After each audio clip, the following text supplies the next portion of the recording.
All right, human. Up and at 'em. It is time to get started. Come on now. Don't groan at me. You probably haven't even woken up enough to remember where you are yet. Get up. There we go. That got you back up from dreamland. I do hope you rested well. Today's the day we get back into the meat of it all. Since we basically had to write yesterday off as a loss, we need to work extra hard to make up for lost time. Surely you understand. Oh, and speaking of meat, I brought you breakfast. Lucky you. I'm not sure how well behaved you're going to be, though. Are you going to be civil and have breakfast with me? Or am I going to have to feed you your breakfast? I'd have to put an awful lot of trust in you not to try and attack me or flee. Do you want to promise me you'll behave? As long as you're not feeding me? I suppose that's fair. I didn't want a big bad vampire touching me either. Though, do note, if you even think of doing anything daft, I might have to go back on our little arrangement. So just eat. I'll fill you in on the agenda for this evening.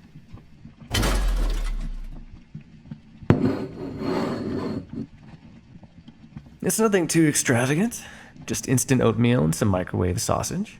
It should fill you up for a while. The spoon's already in the bowl, so eat up. And since I also have a meal to be eating, we can discuss over breakfast. Though I suppose this would be your dinner, right? Breakfast for dinner, then. How fun. It's almost domestic. Is it drugged? I'm hurt. I went through all this effort to provide a meal I'm not obligated to give you, and you question my act of kindness. Last time I do anything.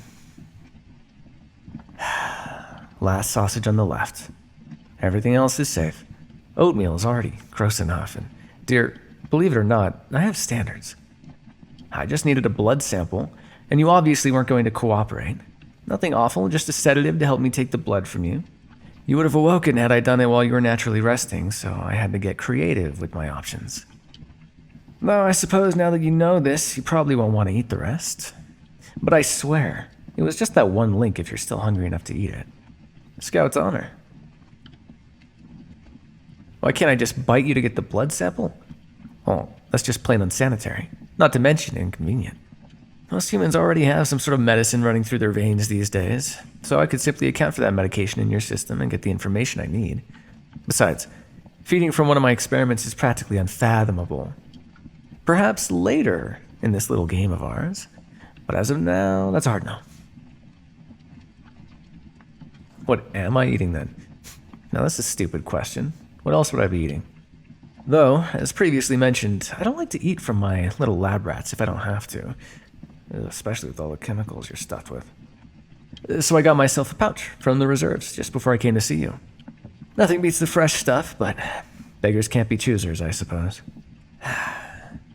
Anyway, if you're done questioning my totally ethical work regimen, I'd love to start the debriefing now.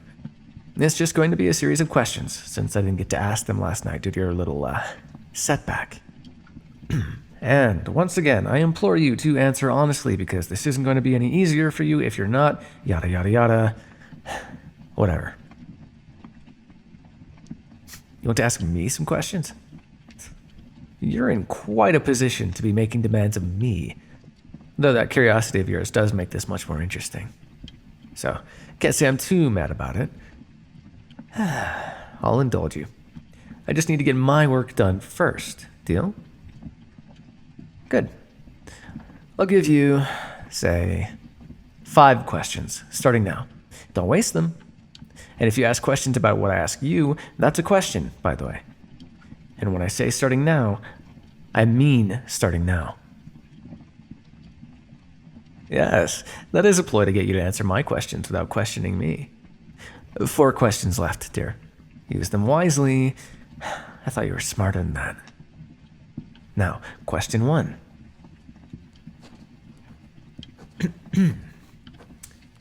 Age and date of birth. You're a bit younger than your little friends, huh? The runt of the litter, perhaps. How cute. Oh, if looks could kill, darling, I'd be a dead man. Or rather, a deader man. Anyway, question 2. Any medical complications I need to be made aware of? Mental health issues are just as important, if not more so. No shame in sharing.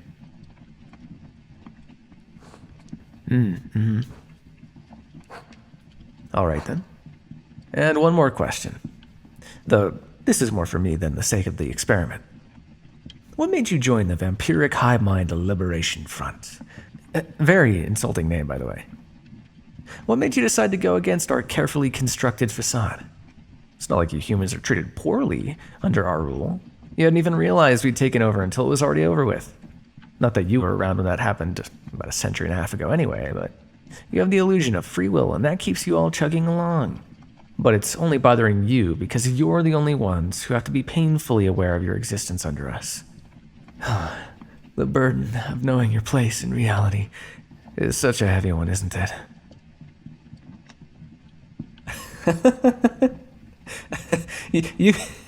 You felt like you belonged there. Oh, darling. When you're immune, there is no place where you belong. The world doesn't stop spinning just because you can see its axis. And if you happen to join a group of misfits, then you all don't belong. You say you're trying to liberate the human race, but they don't need liberation, sweetheart.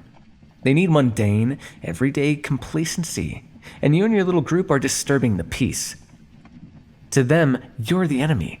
So why even bother? You say you know they don't mean that, but do you really? You think you and your little group of friends are the only immunes out there? No. There's others out there that know what's good for them. They're pleasant as punch going along with everyone else. It sounds like you decided to go against the grain because you felt left out. But how much effort did you even put to fit in? And what are you planning to do when everyone else is, quote-unquote, liberated anyway? You all don't have the physical means of destroying us or even uprooting your place in society from beneath our thumbs. You're wasting your energy on a fruitless endeavor that's going to get you all killed. You should just give in now while you can do it willingly. It saves you the crushing defeat of failure. I don't care, frankly, and I'm not acting like I am. I'm just considering what will be the easiest for my work. That's all. You sure love to think this is something else, don't you? I'm doing my job, human. And if I can't inject my goals into you, the least I can do is try to talk some common sense into you. I'm saving you.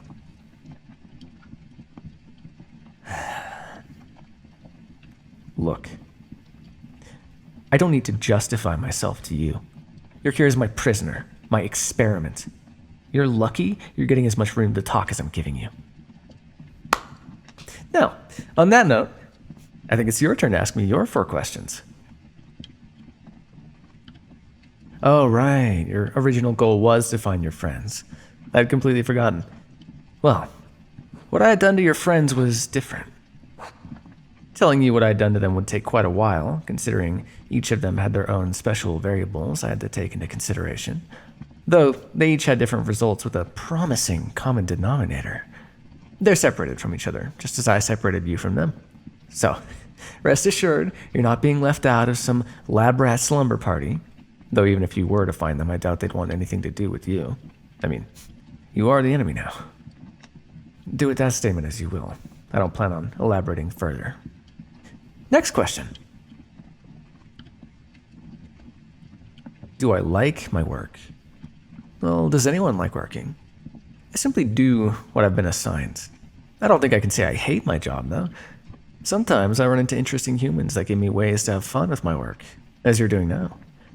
Other times, I get stuck with the human equivalent of wet cardboard. Then I can say I hate my job. Or those who whine too much. Mr. Solomon, please, I promise I'll be a functioning member of society. Please don't inject me with any more strange liquid. It hurts my head. It was cute at first, but sometimes it just makes me feel bad. Not enough to let them leave, obviously, but more in the way that I want to put them out of their misery faster. Like seeing a sick animal. Or sometimes I'd push them too far and they simply didn't make it. Then I'd feel bad. Such a waste, you know? Rest assured, human, your friends are very much alive. I've gotten much better at my work since I was an apprentice. That was, say, about 70 years ago. I haven't unintentionally taken a life since then. Yes, I was an apprentice once, albeit begrudgingly. My master deemed that I had owed her a great deal, and she decided that aiding her in her work and becoming her successor would be a worthy payment for our exchange. It's not like I had any other choice. What else was I going to do? It was either that or... Anyway, yes, I was an apprentice. No, I didn't like being an apprentice. But it grew on me with time. That makes 3 questions down. 1 more left, dear. Use it wisely. You want to know more about me that bad? How fun. But that's going to be a hard question to answer without telling you too much. What was my life like as a human? Well, I was certainly the academic type. I did well in school, got onto the student council, graduated at the top of my class. I was always into science. That much wasn't dictated by my master. I had a knack for it even before I became a vampire. I remember growing up and wanting to help people. The specifics of that I can't go into much detail. Though, in some strange roundabout way, I suppose I am achieving my goals. Just not how I wished 100 and some odd years ago. Would you look at the time? It should be kicking in any moment now. I'm glad I got to pass the time like this. It truly has been a pleasure talking to you.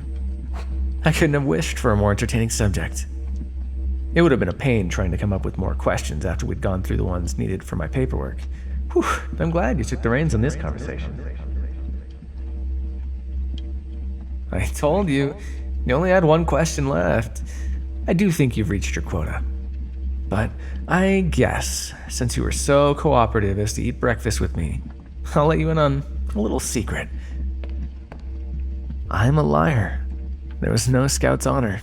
Not here, anyway. The drug was in the oatmeal the whole time, darling. I knew you'd be hungry enough to eat it all. I was going to get what I needed one way or another. I'm just glad you made it easy for me. And the fact that I'd even admitted to drugging your food, and you still decided to trust me, it was precious. It's moments like this that allow me to like my job. You're making my job so fun. Seeing you, it's like you're reminding me what it's like to be human again. Though, I must admit, it's providing me with a bit of a challenge, too. An internal dilemma, if you would. You've given me much to think about. Looks like you're almost asleep. I'm glad we got to have this talk, human. I'll be waiting right here when you wake up. Sweet dreams.